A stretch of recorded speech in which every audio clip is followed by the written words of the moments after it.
আসসালামু আলাইকুম। গালফ এয়ারের বিশেষ ফ্লাইটে যাত্রীদের জন্য নতুন আপডেট। এতদিন সবাই জানতেন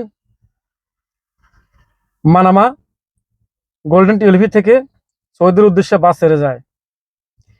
এটাকে পরিবর্তন করে এখন সানাবিজ বাহরাইন ইন্টারন্যাশনাল এক্সিবিশন সেন্টার থেকে নতুন করে বাস ছেড়ে যাবে।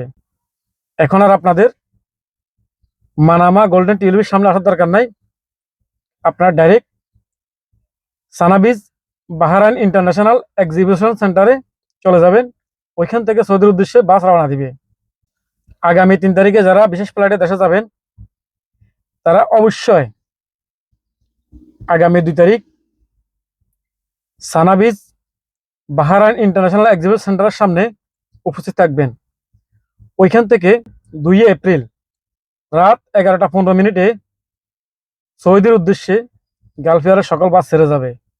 অতএব কেউ লেট করার চেষ্টা করবেন না। টাইমের আগে আপনারা সবাই উপস্থিত থাকবেন যারা দেশে যাবেন, এবং অন্যদেরকেও জানিয়ে দিবেন উপস্থিত থাকার জন্য।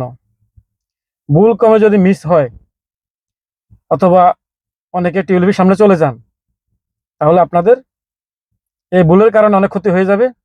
সেজন্য আমার এই ভিডিও বার্তাটা। আশা করি যদি আপনাদের এই ভিডিওগুলো ভালো লাগে অবশ্যই আমার পাশে থাকবেন।